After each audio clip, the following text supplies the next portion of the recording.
Perfecto, comentaba que íbamos a poner algunas, digamos, normas, ¿no? Como para que fluya mejor el taller.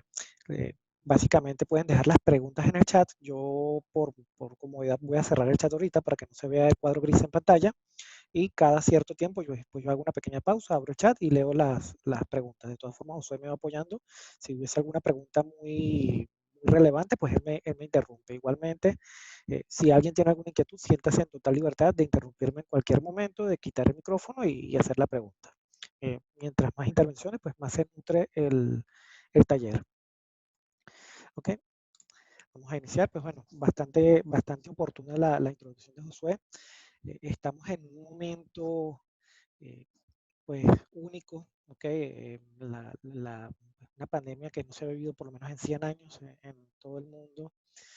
Eh, y pues ha abierto oportunidades, ha cerrado oportunidades a algunas personas que tenían un nicho de mercado seguro o que consideraban que tenían un nicho de mercado seguro, una, una zona de confort, pues han tenido que empezar a salir de esa zona de confort.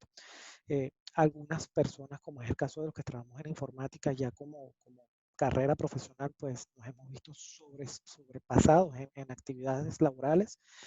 Las empresas, inclusive aquellas empresas que eran renuentes a estas formas de tecnología pues virtuales o remotas, han tenido que aceptarlo como una realidad y hoy en día pues muchas de estas empresas gracias a estas tecnologías que han podido seguir operando, ¿no? Entonces, muy oportuna la introducción de Josué en este sentido. Eh, el taller, bueno, básicamente el foco del taller es a cuánto podemos ganar, ¿ok? Vamos a pasar primero un poquito de teoría, como siempre. Voy a tratar de ser lo más breve, conciso en lo que es la teoría y después entramos un poco más en el tema. Linux. Vamos a hacer un breve intro de lo que es Linux. Linux es un sistema operativo, ¿ok? Como lo es el sistema operativo Windows, lo que muchos pueden tener en su computador, o Mac, en el caso de que tengan Mac, que tienen el Mac OS, pues también existe un sistema operativo, o existen múltiples, porque realmente hay muchos más, pero entre los que nos interesa aquí es el sistema operativo Linux, ¿ok? Eh, la agenda que vamos a estar revisando básicamente qué es el sistema operativo Linux, y ya voy a empezar a hablar de eso, algunas características, áreas de aplicación, casos de éxito, certificaciones, la parte de rangos salariales y la metodología con la cual podemos ayudarlos acá en la academia. Eh, como les comentaba, pues Linux es un sistema operativo, ¿ok? Un sistema operativo nos permite interactuar con el hardware. ¿Qué es el hardware? Pues básicamente lo que yo puedo tocar en la computadora, el hierro. El sistema operativo se encuentra allí para yo poder sacar el máximo provecho de ese hierro. Él es el encargado de que funcione la pantalla, él es el encargado de que funcione el teclado, de que yo tenga cámara y ustedes me puedan ver o que ustedes me puedan escuchar en este momento, pues el encargado de esto, ese es el sistema operativo. Sobre el sistema operativo se instalan los diferentes programas, ¿ok? Por ejemplo, Zoom, que es el software que estamos utilizando en este momento, se instala sobre el sistema operativo Linux. En este caso también se instala sobre Windows y sobre Mac, obviamente. Eh, pero digamos que yendo a nivel más abstracto, tenemos una capa que es la que se encarga de administrar el hardware y sacarle el máximo provecho. Si tenemos un sistema operativo como es Linux en este caso, pues sacamos el provecho de una u otra forma diferente a como lo podemos sacar con Windows o como lo podemos sacar con Mac, sin decir que ninguno sea mejor que otro, porque cada uno tiene sus fortalezas y potencialidades, ¿ok? En este caso, Linux tiene algunas características bien puntuales que lo catapultan en ciertas áreas del mercado. Vamos a hablar de algunas características y después hablamos de las áreas del mercado. El tema de estabilidad. Linux no es un sistema operativo nuevo, es un sistema operativo que pues tiene muchos años ya. Estamos hablando de que sus primeras versiones se dieron en el año 60, mucho antes de que existiera un Windows de Microsoft, y ha venido evolucionando a través de todos estos años, siempre en constante crecimiento. Eh, Básicamente él nace en una universidad ¿ok? A razón de algunos estudiantes que sentían que el sistema operativo que tenía de la universidad para manejar lo que ellos manejaban no era lo mejor y se dedicaron a la tarea de crear un sistema operativo nuevo, crear un kernel que es el corazón del sistema operativo y de ahí en adelante pues arrancó una carrera, ¿no? Algunas empresas se han dedicado de lleno a comercializar Linux, como es el caso de Red Hat o el caso de la gente de SUSE. Eh, Otros Linux han sido mantenidos por la distribuidad, por la comunidad. Sin embargo, no importa si es un Linux de Red Hat, no importa si es un CentOS, si es un Debian, si es un Ubuntu, al final es Linux y se manejan todos de forma muy similar, salvo algunas particularidades. A nivel de estabilidad, eh, pues se viene utilizando en entorno empresarial, de hecho, nace más en entorno empresarial que en entorno individual y cerca del año 2000, inclusive una de las cosas que se hizo un benchmarking de por qué en los PC finales de usuarios se instalaba más Windows que Linux, vino a responder que era por el tema de estabilidad, se había desarrollado más hacia el área de infraestructura empresarial, entiéndase servidores.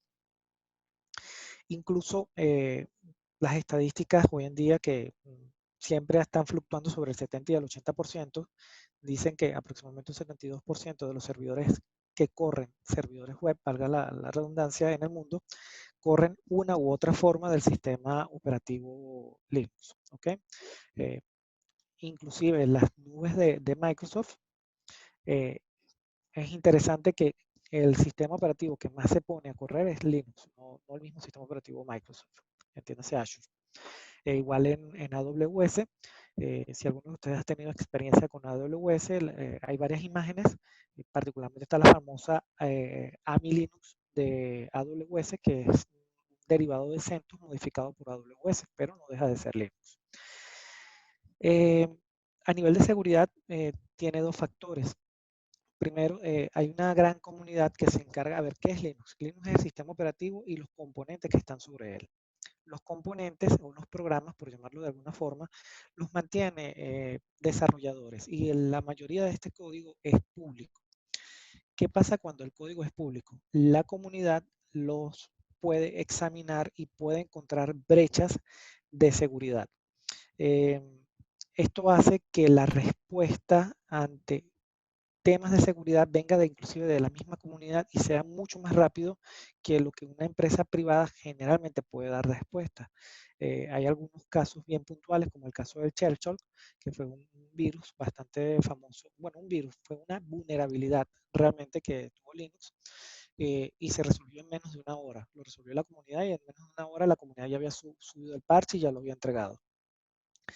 Eh, Esto ocurre básicamente por un tema de licenciamiento, que el licenciamiento permite que uno, la gran mayoría, no voy a mentir a decir que sería todo, pero sí que una gran mayoría del software nosotros podamos, digo, nosotros como usuarios finales de Linux inclusive, podamos agarrar ese software, abrirlo, verlo por dentro, cómo está compuesto, cómo funciona e incluso modificarlo y adecuarlo a nuestras propias necesidades si fuese el caso. Entonces, esto ha colaborado bastante a lo que es el tema de la seguridad, básicamente porque con los usuarios finales son los perjudicados y ellos son los principales interesados en solventar estas fallas de seguridad. A nivel de aplicaciones, pues tiene un repositorio de aplicaciones increíblemente grande. Hay cualquier cantidad de aplicaciones para distintos propósitos. Inclusive tenemos distribuciones, y aquí distribución le decimos a un Linux ya digamos eh, de una empresa que lo ha adecuado de una u otra forma. Hay distribuciones que vienen, por ejemplo, para tema de edición de videos. Hay distribuciones que están creadas, por ejemplo, para temas de ataques de vulnerabilidades, para detectar vulnerabilidades en las redes. Tenemos distribuciones que están dedicadas únicamente y exclusivamente a la parte de sonido. Incluso hay una película que a lo mejor ustedes deben haber visto, que fue Shrek. eh, el motor que se utilizó para hacer esa animación 3D fue un motor Blender, y ese motor Blender pues originalmente es Linux. A nivel de flexibilidad, pues básicamente como un sistema operativo que es abierto y uno puede instalar lo que uno necesite, no es que yo tengo que tener instalado toda una set de aplicaciones, yo puedo básicamente instalar un sistema operativo base y Apache y ya tengo un servidor web. O instalo mi sistema operativo e instalo un motor de video y ya automáticamente puedo empezar a editar videos.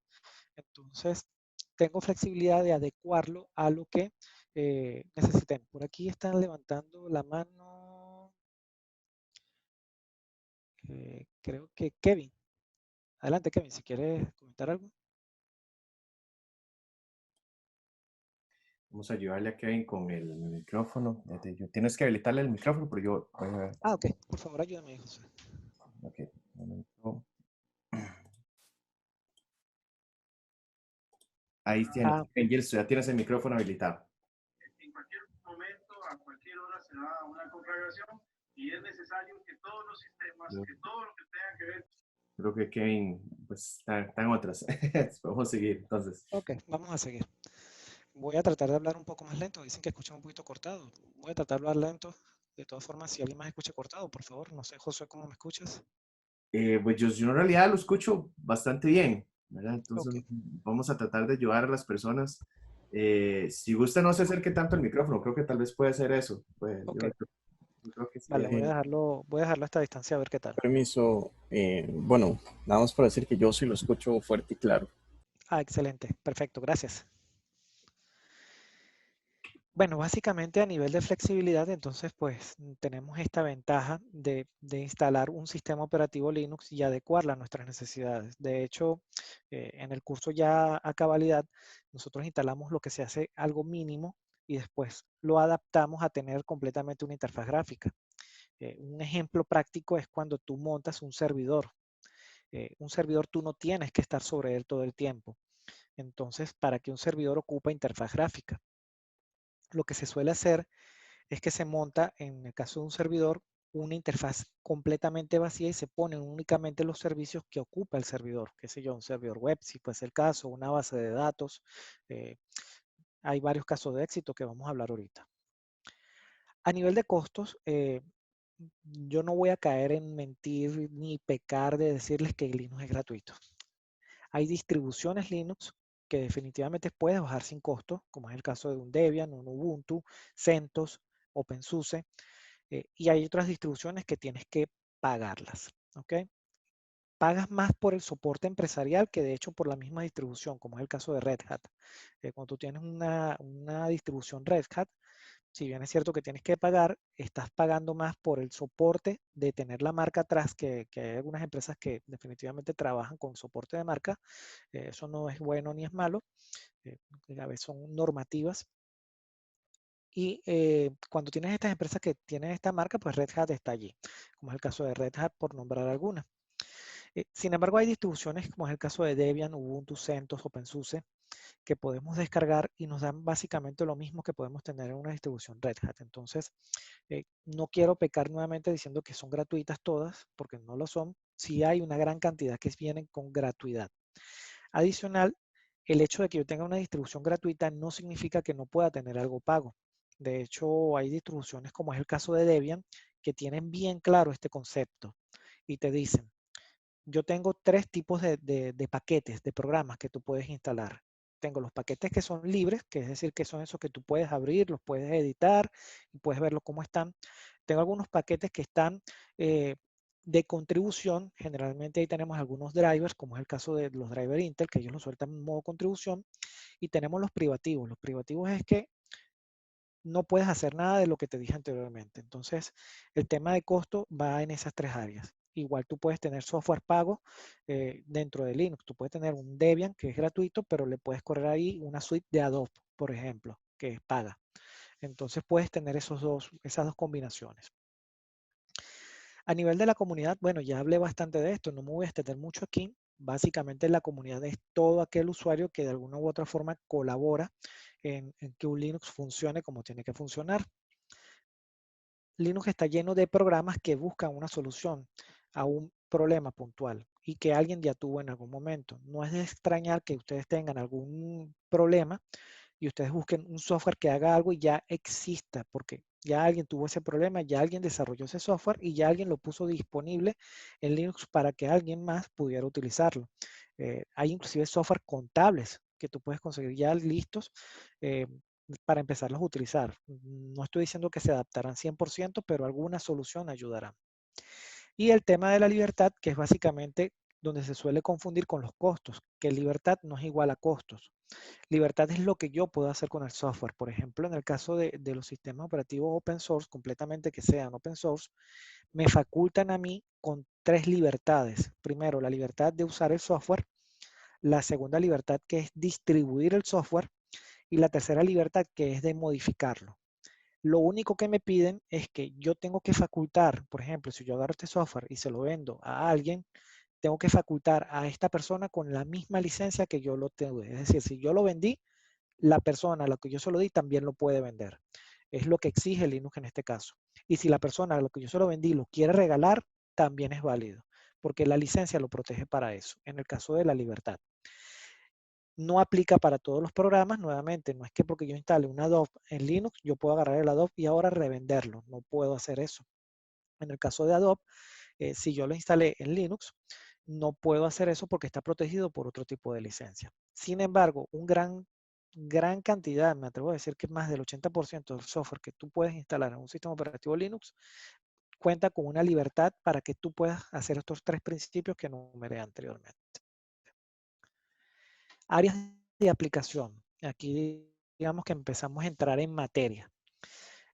Servidor web, ya lo he mencionado bastante, los 2 principales servidores web que en este momento se ejecutan en el mercado, y hablo del mercado mundial, son Linux, corren nativamente bajo Linux, aunque tienen formas que corren en Windows, pero fueron diseñados originalmente para Linux y se les saca el máximo provecho a Linux. Estos 2 son Apache y Nginx. El Nginx, perdón. Antes de que alguien me diga si pueden correr en Windows, claro que sí. Sin embargo, el mayor provecho se le saca en Linux porque fueron desarrollados bajo esquemas POSIX que corren mejor en Linux. No voy a profundizar mucho en ese punto. Básicamente, pues muchas de las páginas que hoy en día están en el mundo de las que nosotros visitamos corren en forma de Linux. El mismo Google tiene muchos servidores que corren en una u otra forma de Apache o en Nginx. El mismo AWS. De hecho, en la tienda de AWS, lo que es Amazon, perdón, la tienda Amazon, ellos tienen ese código de forma gratuita para que tú lo descargues y montes una tienda en línea. Obviamente la modificación no es trivial, pero está gratuito para que tú montes tu propia tienda y ese software corre en Linux. Entonces, para que más o menos vean las que empresas de la talla de Amazon han puesto confianza en tener servidores web en Linux. A nivel de base de datos, pues podemos nombrar MySQL. Probablemente algunos de ustedes lo haya escuchado. Es una base de datos que se popularizó bastante. Es una base de datos liviana, una base de datos bastante fácil de utilizar, que cumple con el estándar de SQL, que posteriormente la comprobó Oracle y sin embargo la sigue manteniendo open source. Es una de las bases de datos más utilizadas a nivel mundial. No me atrevo a decir que está entre las primeras, pero sí es una de las más utilizadas, sobre todo cuando tienes esta combinación de servidor web, encuentras usualmente una base de datos MySQL en el mismo entorno. Hay otras bases de datos, como es el caso de PostgreSQL, que es a lo mejor una base de datos que no se escucha tanto. Sin embargo, fue la primera base de datos que manejó objetos, lo hizo mucho antes que lo manejara Oracle, SQL Server, ellos ya manejaban objetos. Fue la primera base de datos también que manejó particionado de tablas. Particionado de tablas es básicamente una técnica de SQL en la cual tú puedes dividir en múltiples tablas información para que sea más organizada a la hora de buscar. Eso lo hizo por primera vez Postgre. Y algunas comparatorias pues lo ponen a nivel de una base de datos Oracle para que más o menos tengan allí el tema de rendimiento. Se recomienda generalmente Postgre cuando tú vas a manejar cantidad de data muy grande. Firewalls, hay empresas bastante famosas hoy en día de firewalls, ¿ok? Que sus primeros firewalls, sus primeros productos, ya mejor llamémoslo de networking, salieron en Linux, ¿ok? Linux tiene unos firewall integrados de altísima generación. Tienen IDS integrado, ¿okay? Para lo que es detección de intrusos. Tienen reglas activas e inclusive hay algunos proyectos como es el caso de Snort, que es un proyecto que se utiliza bastante cuando tú tienes un servidor web, lo mezclas con eso y es un agente o un firewall inteligente para tratar de filtrar ataques de denegación de servicio, exploit de SQL y se puede mezclar con otros productos. Algunas empresas, como es el caso de Dell Networking, que tiene un área de redes, entregan su appliance, ¿ok? Es una idea bastante novedosa, no ha terminado de calar, para ser honesto, pero no deja de ser novedosa. Ellos entregan su appliance, es decir, el hardware, y te dejan que tú le montes un sistema operativo abierto. Es decir, yo puedo agarrar un hardware, un router Dell y montarle un Linux adentro. Y no estoy incumpliendo ningún tipo de licenciamiento. A nivel de Big Data, pues bueno, aquí tenemos Hadoop, que es digamos, uno de los motores de Big Data más grandes que hay en el mundo, de Google, y corre nativamente en Linux. Tú montas tus nodos Hadoop en el Linux y los empiezas a correr y empiezas a hacer todo lo que es análisis de Big Data, ¿no? El hecho de que Google lo use creo que habla bastante de la estabilidad que puede tener. Y a nivel de streaming, hay algunas aplicaciones o algunas radios comunitarias incluso que tienen toda su plataforma para hacer streaming a través de Linux. E inclusive también tenemos algunos software para hacer streaming de video en Linux. Voy a hacer una pequeña pausa por aquí para ver cómo vamos con el chat, a ver si hay alguna inquietud por ahora. No, perfecto, continuamos. Me parece que Luis Guerrero sí quería comentar algo. No sé, Luis, si quieres puedes habilitarte el micrófono en este momento. Adelante. Buenas, ¿me escuchan bien? Sí, Claro, claro. Perfecto. Profesor Carlos, yo tengo una pregunta. Es que claro. no me quedó muy claro para ver si me lo puede recalcar, disculpe. Cuando estamos hablando de lo que es libertad, comprendemos bien lo que es el manejo con respecto a servidores con Linux. Ujú. Pero cuando usted indica, por ejemplo, que por ejemplo el Linux Red Hat tiene un costo, ¿a qué nos referimos con costos? Fue lo que no comprendí bien. Claro, cómo no, con gusto. Eh, Hay empresas, como es el caso de Red Hat, que te venden Linux, ¿ok? Tú compras Linux Red Hat. Y bueno, compras tu media o tu acceso, porque ya no se usa media, tu acceso a internet, lo descargas y lo instalas. Visualmente tú estás pagando un combo, o sea, estás pagando un todo, estás pagando en teoría el Linux y estás pagando el soporte detrás de ese Linux. No sé si tienes experiencia comprando software con soporte. Hay algunos software, como es el caso de soporte, de hecho la mayoría de software es la nueva tendencia. Cisco está migrando hacia allá, donde tú agarras, compras tu appliance, qué sé yo, un Meraki por decir algo, y empiezas a pagar una recurrencia generalmente anual, aunque no descarto que hay otros mecanismos de recurrencia. Eso es lo que generalmente cuesta cuando tú contratas un sistema operativo Linux a Red Hat, por ejemplo. Realmente estás pagando no por el Linux, porque el Linux cuando una vez que tú te sientas a trabajar, vas a ver que no tiene mayor diferencia sentarse a trabajar con un Debian, un SUSE, un CentOS, salvo algunas cosas muy puntuales, ¿no? Eh, lo que estás pagando es esa posibilidad de tener el teléfono, ¿no? Y poder levantar ese teléfono y poder consultarle a un experto de Red Hat, Linux me está dando este error o Linux me está fallando de esta manera. A eso es lo que me refería. No sé si aclara la inquietud. No, no, perfecto, profesor, ya entendí bien. Es que sí me estaba intrigando, me estaba confundiendo un poco con referente a libertad y costo, en este caso, por ejemplo, el Red Hat, Sí, debido a que el Red Hat se utiliza más que todo a nivel empresarial para llevar contabilidades como tal. correcto. Sí, de Mm. hecho, cuando tú montas un sistema de estos SAP, cualquiera de los SAP que HANA o ellos, generalmente ves las letras Linux, Red Hat, porque van bastante casados y es el que supuestamente tiene soporte para ellos. Sin embargo, tu SAP lo puedes montar en cualquier sistema operativo también Linux. Ok, perfecto, profesor, muchísimas gracias. Con gusto. Listo. La parte de dispositivos de red ya se los comenté. Okay, no voy a ahondar mucho aquí. Ya les comenté que se puede utilizar en redes, eh, particularmente si tienen organizaciones o empresas de bajo costo, una solución a lo mejor que no pueden darse el lujo de tener un router Cisco y un ASA y toda la infraestructura, es que le podemos montar, a lo mejor no todo Cisco, sino bueno, te monto el router Cisco y te puedo montar a lo mejor eh, un firewall en Linux. ¿Ok? Entonces son maneras también que eso corresponde a nosotros como profesionales buscarle ahorro a las empresas, ¿no? A nivel de virtualización, aquí hay algo bastante interesante. Vamos a hablar primero de lo que Linux tiene como virtualización. Virtualización es la capacidad que yo tengo de agarrar un sistema operativo y correr dentro de él varios sistemas operativos más. ¿Ok? Como un Inception, como la película esta de Leonardo DiCaprio, que yo agarro, básicamente tengo mi sistema operativo y adentro de él corro más sistemas operativos. Eso se le llama virtualización.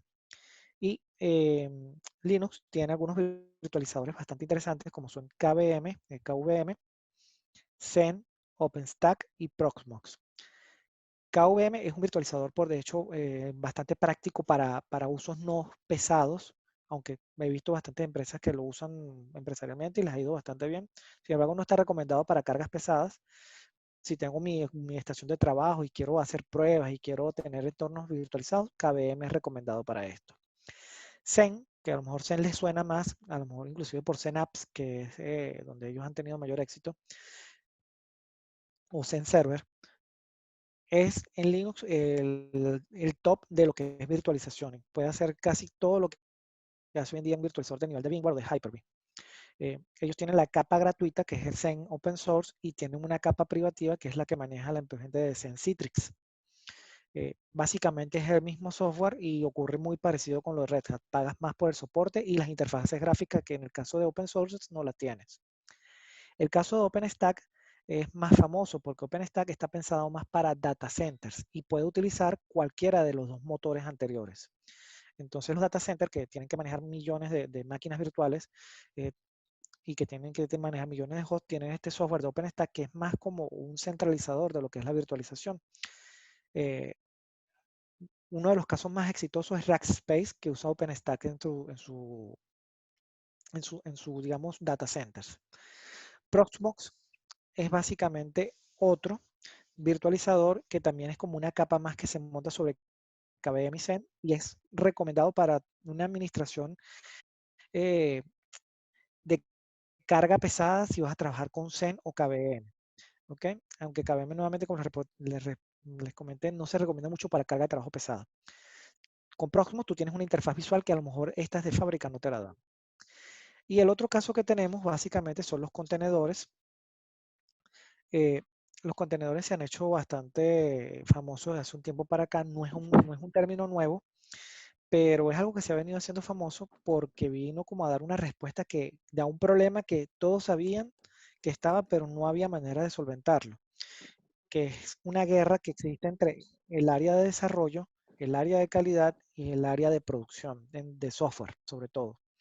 ¿Qué sucede con el área de desarrollo? Y sin ánimo de que alguien se sienta aludido, para nada.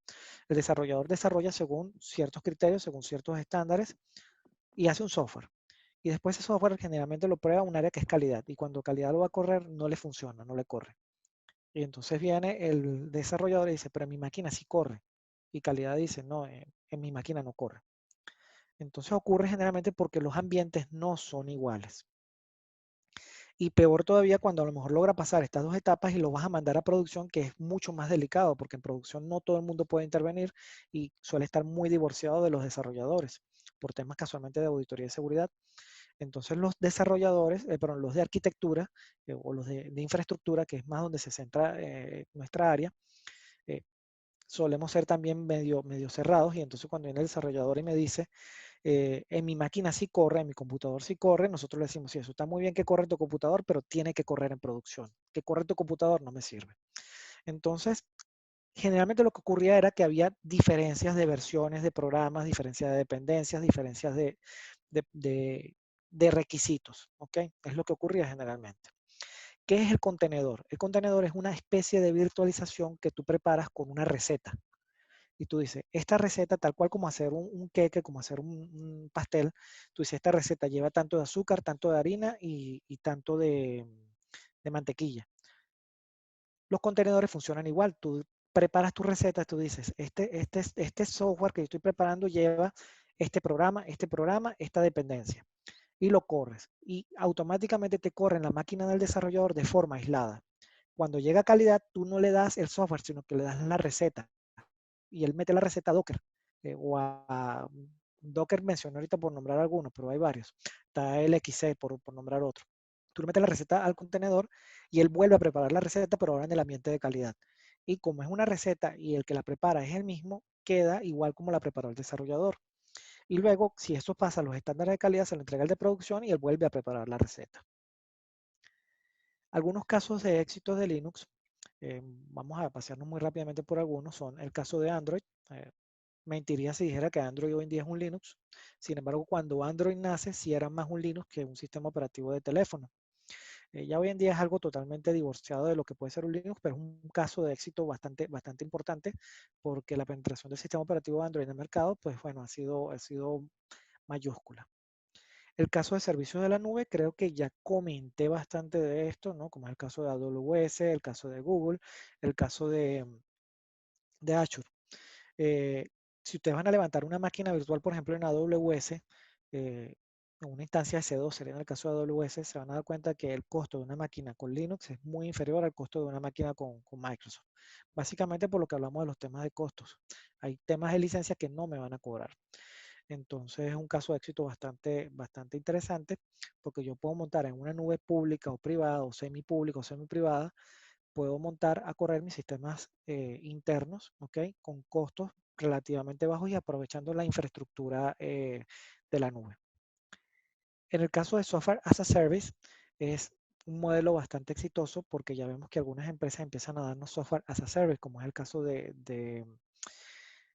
por mencionar algunos, el caso de Adobe, viene a dar software as a service, ¿ok? Y muchos de sus servidores están corriendo, aunque la gente no lo sabe detrás, tiene, no todos, pero sí tiene algunos que son Linux, ¿ok? Una buena parte de lo que es Linux. SAP, ahora también se empieza a dar en modalidad de software as a service, ¿ok? Magento, que es un software de e-commerce o WooCommerce, o el otro es Shopify, también se están dando como software as a service, ¿ok? Para que tú montes tu tienda de comercio electrónica y con muy poco requerimiento, pues básicamente no tienes que tener un data center propio, sino que nada más rentas el software y la empresa se encarga del mantenimiento del software. El caso de Dell es uno de los también bastante icónicos. Aquí voy a hacer mención especial a un servicio que corre en Linux, de software as a service de AWS, que es el Storage Gateway. Los que estamos en este mundo, que tenemos que estar en infraestructura, uno de los problemas que tenemos generalmente es el espacio. Y el espacio en la nube es muy barato, muy económico. Yo puedo tener teras en la nube por poco costo. El tema es que cómo yo traslado ese espacio a un data center on-premise. A AWS se le ocurrió la genial idea de decir, yo tengo los buckets de S3, tengo ese servicio, te voy a dar un appliance que está hecho en Linux, te lo doy, ese appliance tú lo montas en tu data center y él va a tener un caché de datos caliente, básicamente el dato que se mueve es el que él tiene allí y el resto de datos él te lo tiene en la nube. Y cuando tú lo necesitas es que él lo descarga de la nube y te presenta de cara al usuario 8 exabytes de información. Para que estemos claros cuántos son 8 exabytes. 1024 gigas es un tera. 1024 teras es un peta. Y 1024 petas es un exa. Y Amazon me está dando 8 exas de almacenamiento. Entonces es un caso bastante exitoso de lo que es Software as a Service. Y el tema de licenciamiento, que ya, bueno, lo hemos mencionado bastante, que es software que viene licenciado, porque todo lo que tú montas en Linux tiene una licencia, pero la mayoría de estas licencias son open source. Me permiten tener software con gratuidad, ¿okay? Y diferente de lo que es libertad. Ahora vamos a hablar un poquito de lo que es certificaciones para ya entrar en el tema, ¿no? Todo este overview es para que ustedes vieran dónde podemos aplicar Linux, ¿ok? A nivel de certificaciones, perdón, hay varias certificaciones, ¿ok? Puntualmente existe la de LPI. La LPI es un instituto profesional de Linux que es agnóstico a una distribución. Es decir, él no está casado con ninguna distribución, sino que él certifica que tú tienes conocimiento Linux válido para cualquier distribución, que es nuevamente LPI. En LPI hay varios niveles de certificaciones. Tienes el más básico, se llama administrador de Linux y certifica que tú eres capaz de administrar un sistema operativo Linux, bien sea como workstation o como servidor. Administración, ¿ok? El segundo es de ingeniero. El ingeniero básicamente ya puede abrir un sistema operativo Linux y trabajarlo desde dentro y hacer troubleshooting avanzado. Y después viene la de nivel 3, que se dividen en categorías de seguridad o ciberseguridad, networking y la parte de virtualización. Entonces, esas son las certificaciones de LPI. Tenemos también la de CompTIA o CompTIA, que ellos hasta hace 2 años estaban casados con LPI. Tú agarras a la LPI y te dan también la de CompTIA. Hoy en día ya no es así. Tienes que hacerla por aparte si la quieres. Y el equivalente de la única certificación que tiene, que es la Linux Plus, es la de administrador de Linux de LPI 1. Y tienes la de administrador de sistemas operativos SUSE, ¿ok? Que la da SUSE también, que su nivel 1, o sea, su nivel más básico nuevamente es el nivel 1 del EPI. Y ya tienes las certificaciones propias, como en el caso de Oracle Linux, que te certifican ya como en las herramientas pues, propias de Oracle, ya te incluyen cosas como que cómo obtienes soporte de Oracle, cómo ya sacas provecho de lo que es la relación con Oracle. Igualito ocurre con Red Hat, que te dan la certificación, ¿verdad? Su certificación base es lo que puedes hacer con el EPI administrador. Ellos tienen ya otra carrera de Red Hat y te enfoca también mucho en cómo tú sacas el máximo provecho de la relación con Red Hat. O sea, hay muchos lugares de certificación. Y ahorita vamos a ver por qué es importante una certificación. Vamos a hablar un poquito de los temas de salarios, ¿ok? Voy a proyectarles aquí, ¿verdad? Unas pequeñas láminas, ¿ok? Bueno, estos son, digamos, los modelos de certificación. Esto es importante en el caso de VLA. Los profesores están certificados. En el caso, por ejemplo, esta es la certificación nivel 1 de la que les hablaba. Esto es un dato público que ustedes pueden validar, de hecho. Y esta es la certificación, por ejemplo, nivel 2. En el caso de la LPI son acumulativas, es decir, si tienes las dos, también tienes la 1. Okay, disculpa, la tenía ya abierta por si acaso alguien quería preguntar sobre esto. Aquí les voy a traer algunas tablas comparativas, ¿no? De lo que son los salarios de un sistema, digamos, de un administrador de Linux. Y recuerde que en Linux un administrador es el más base, ¿ok? El promedio, por ejemplo, esto es en Estados Unidos, ¿no? Un promedio está en $47,000. Esto se tiende para un principiante, es decir, una persona que no tiene experiencia. Y dependiendo de tu rango de experiencia, puede llegar a lo mejor hasta $77,000. Esto según esta escala de Glassdoor. ¿Ok? Hay otras, por ejemplo, si tú te aplicas un poco más y te vas a DevOps, puedes tener rangos hasta de $100,000, según esta escala de clasificación. Y acordemos que son estudios independientes con parámetros diferentes. Por eso es que les traigo varias tablas para que podamos ver. En PayScale, ellos tienen otra tabla, ¿verdad? Donde te dice que un promedio puede estar en $88,855, ¿ok? Pero que pueden tener máximos, ¿ok? Nuevamente de lo que es un ingeniero Linux de $126,000, ¿no? Entonces, inclusive te lo dan ya una escala que dice que un ingeniero, generalmente un ingeniero Linux te puedes devengar entre $54,000 y $126,000 dólares por año. Aquí tenemos otra, este es el caso de un reclutador, este es bastante famoso en lo que es Europa y Canadá. Ellos tienen una escala un poco más elevada y te dice que un ingeniero Linux generalmente está en $99,000 por año. ¿Ok? Y por acá, este es en Canadá, tenemos en $120,000 porque varía mucho también dependiendo de la región. ¿Ok? No en todas las regiones se gana igual, eso hay que tenerlo bastante claro. Y acá les traigo, por ejemplo, ya en Costa Rica, un poco más localizado, donde te dice que un ingeniero Linux base puede estar ganando entre 15 a 19 millones de colones, ¿no? Esto es, digamos, los niveles inter y no incluye todo lo que son o lo que pueden ser eh, regalías o, digamos, todo lo que incluye pues una relación laboral. Ahora bien, ¿de qué dependen estos factores? No es que de pronto ustedes se van a certificar Linux y van a empezar a ganar, o van a hacer una carrera Linux y van a empezar a ganar $90,000 por año. Hay una propensión de necesidad de sistemas de ingenieros Linux, de administradores Linux, ¿ok? Básicamente ahorita por el tema de la pandemia, porque hace falta más gente trabajando de forma remota, con skill de trabajo remoto. Todas estas granjas que se han tenido que montar tienen una u otra forma de sistema operativo Linux funcionando y necesitan ingenieros que lo estén detrás de ellos y la presencialidad ya no es suficiente. Esto ha roto también las barreras fronterizas o las barreras de frontera que podía a lo mejor tener para uno trabajar remotamente entre un lugar y otro, ¿no? Regionalizado o tropicalizado, siempre uno va a ganar un poco menos, ¿ok? Aquí en esta zona, pero no quiere decir que sea el estándar. El estándar más o menos ronda en esto.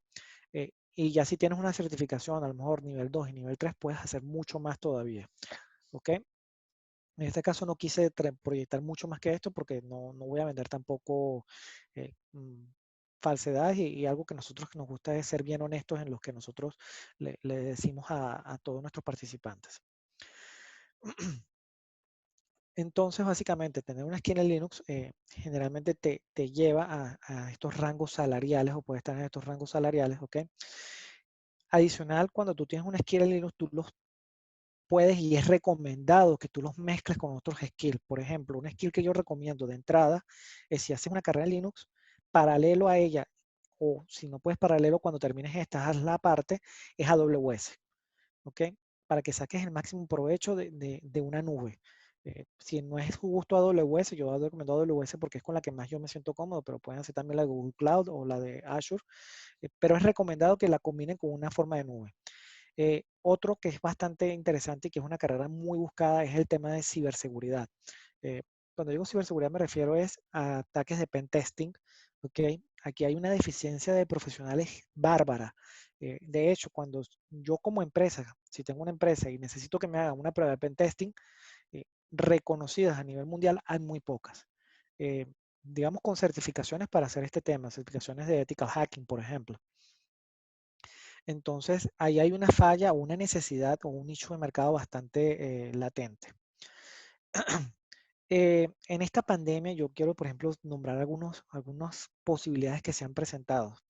Una de las cosas que han permitido que muchas empresas sigan operando es las VPN, las VPN. Las VPN pueden ser licenciadas, como es el caso de Cisco que tiene VPN licenciadas. Con Linux tú puedes montar todo un esquema de VPN redundante, no tipo estrella, completamente en software open source con costo relativo cero. Digo costo relativo cero porque a lo mejor el software no te costa, pero sí el servicio que consumes con él.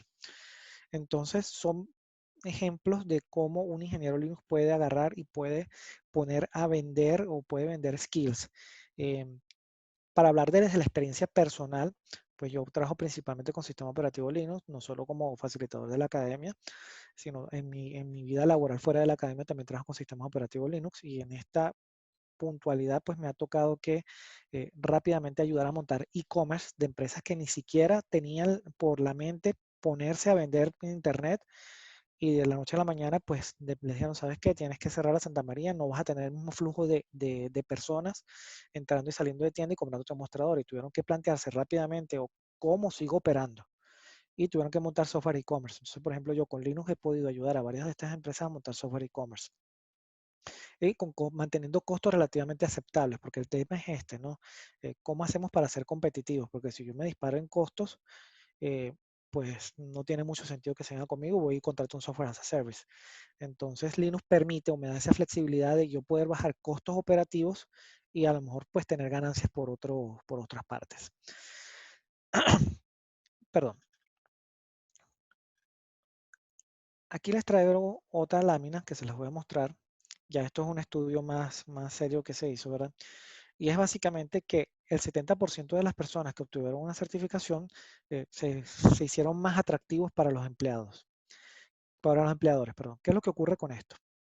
¿Qué es lo que es una certificación? Y yo sé que la mayoría de ustedes tiene claro que es una certificación, pero vamos a retomarlo rápidamente. Una certificación lo que le dice a un futuro empleador que tú tienes un skill comprobado en un área determinada. En el caso de Linux es un skill bastante complicado de comprobar. Si tú tienes una certificación, tú tienes un plus allí frente a alguien que diga yo solamente sé Linux, porque ya tú tuviste que haber pasado por una serie de pruebas que no son nada fáciles y es parte de lo que nosotros hacemos es que ustedes se preparen para poder hacer estas pruebas. Tuviste que presentar una serie de pruebas que no son nada fáciles y por consiguiente, pues ya hay un plus allí de que alguien te evaluó y alguien efectivamente dice tú tienes un nivel de Linux. El 47.4% de los que tienen una certificación han recibido al menos un incremento de salario durante el primer año después de haber sido certificados. Esto es parte del crecimiento natural dentro de las organizaciones y del crecimiento personal. Si tú pues, estás teniendo mayores skills, pues te haces más atractivos no solo para un futuro empleo, sino también para el empleo actual. Entonces, y esto yo lo he vivido también, ¿no? A medida que yo también he obtenido certificaciones y nuevos skills, pues te haces más atractivos para tus empleadores actuales. Y el 67% ha dicho que certificarse pues ha ayudado a obtener nuevas maneras de resolver problemas o su habilidad para resolver problemas. Y no es que la certificación te dé eso, porque eso sería mentir.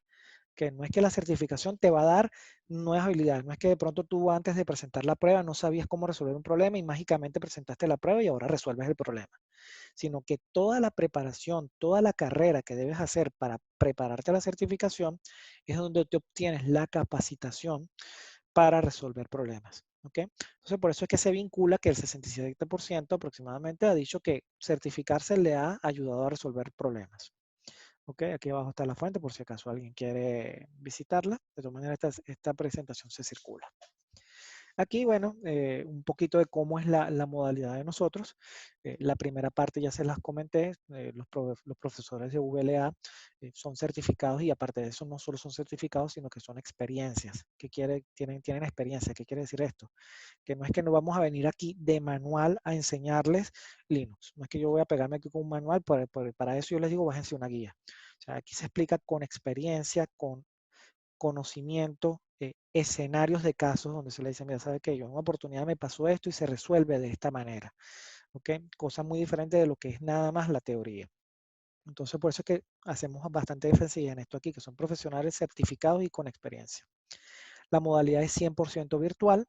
Esto quiere decir que básicamente se adapta inclusive perfectamente esta situación que tenemos ahorita, ¿okay? Donde pues no podemos ir a una aula física y adicional utilizamos herramientas que nos permiten de una u otra manera pues tener una interactividad. A lo mejor tú no pudiste presentarte en la clase de hoy, pero la clase queda grabada y el material está allí disponible en una plataforma para que tú posteriormente lo bajes y lo puedas ver en diferido.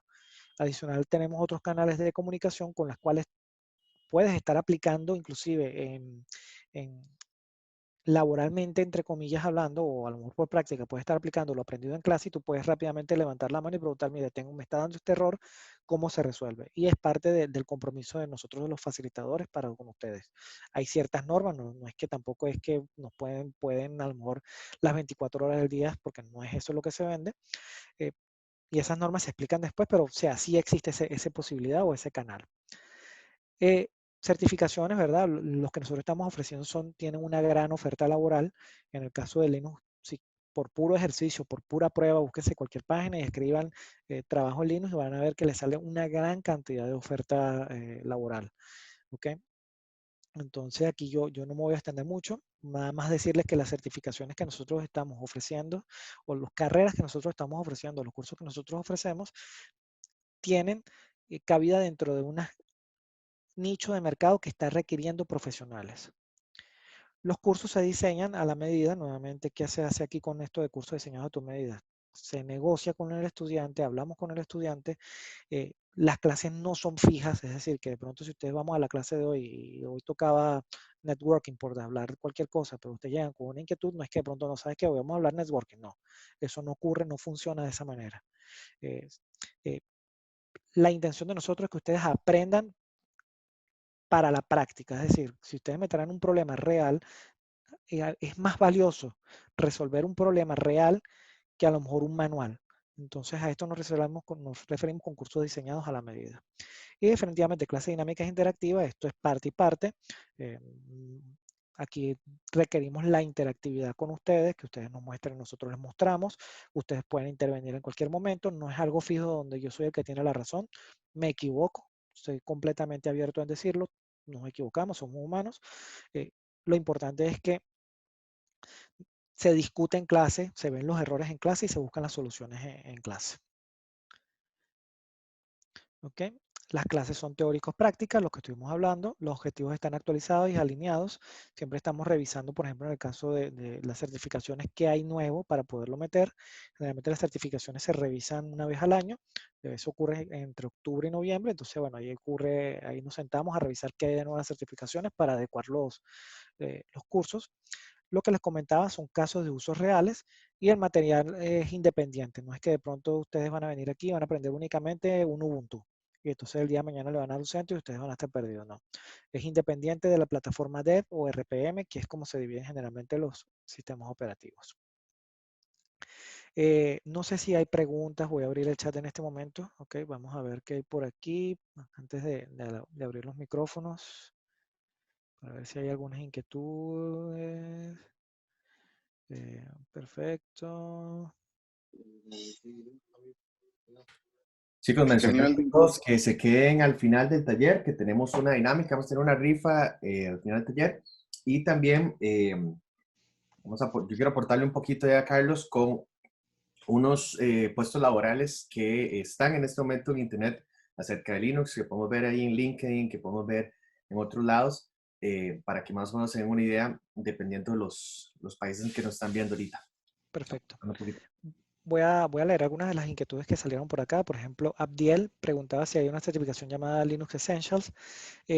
Generalmente las certificaciones que yo llamo Linux Administrador es los niveles más bajos. De hecho, la LPI se llama Linux Administrator y es la más baja. El curso de nosotros, a lo mejor que no se asusten cuando pues, se puede causar algo de miedo cuando yo digo que el Administrator inclusive es fuerte, porque no solo es que es Essential.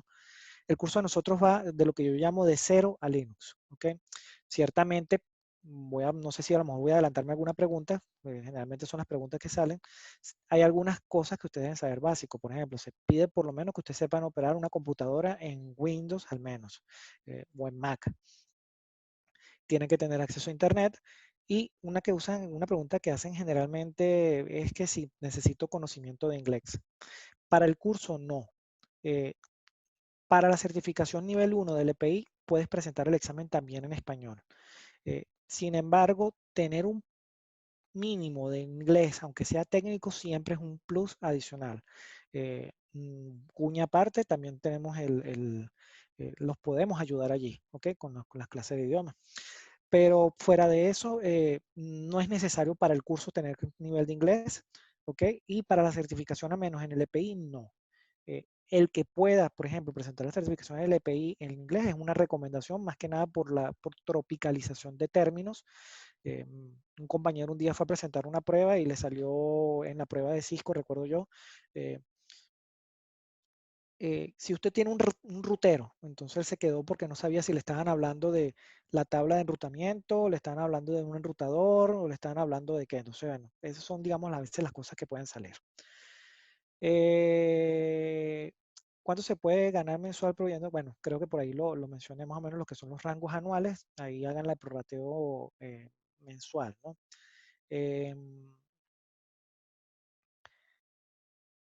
Ok, ya llevé el intro y el Essential de Linux, de Netcat, de la página útil para un curso posible con ustedes. Sí, el curso de nosotros va a ser a Linux, entonces si ya tienes conocimientos previos, perfectamente se te adapta también, ¿ok? Este fue Juan Carlos el que preguntó, Jorge. Bueno, gracias Jorge. Jorge por acá recomienda el curso. Vamos a hacer una rifa, perfecto, lo que lo cuenta por aquí. Vamos a ver que por aquí, un grado de entendimiento, nivel de Linux, llamamos a este curso.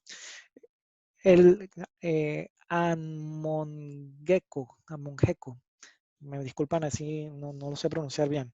Pregunta, ¿a qué grado de entendimiento o nivel de Linux llegamos con este curso?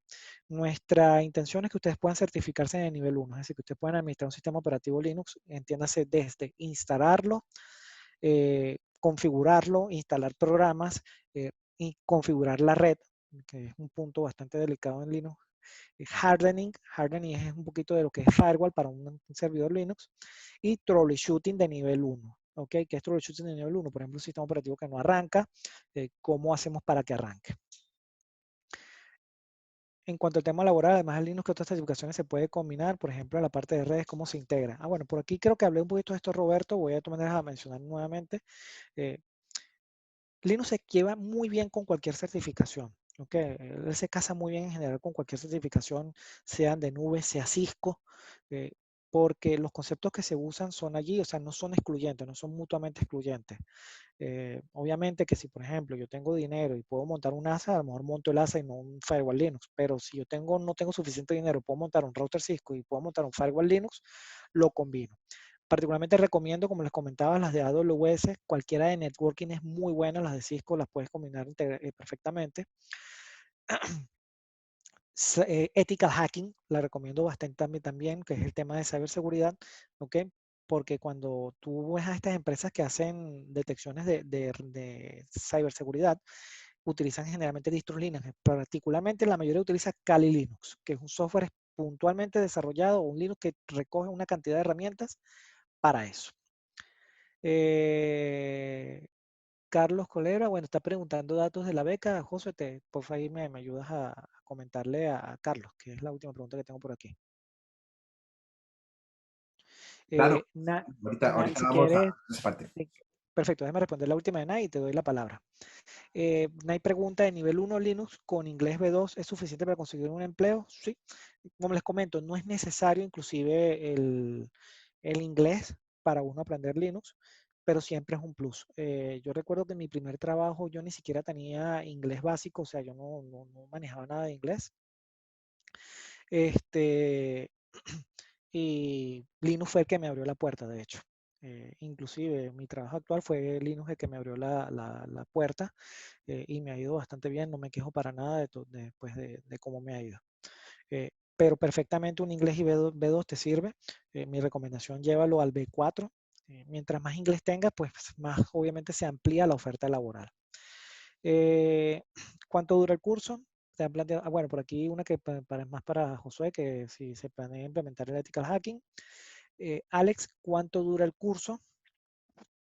Eh, el curso está planteado para hacerse en 24 clases, ¿ok? De estas 24 clases realmente yo hablo de 22, ¿ok?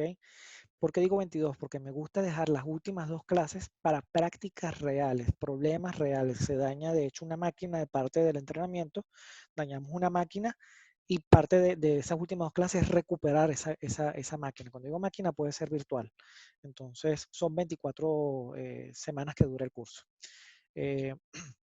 Son generalmente 3 horas por clase. Lo que siempre negocio con los estudiantes, aunque las horas se acuerda que empiezan a las 6:30, siempre negociamos un poco, si no todos pueden a las 6:30, acordamos, a lo mejor podemos extender a las 7, ahí siempre tenemos esa flexibilidad y yo no tengo problema con esa flexibilidad. Meses sería 4 meses. ¿Alguna otra inquietud por allí antes de entregar el micrófono a Josué?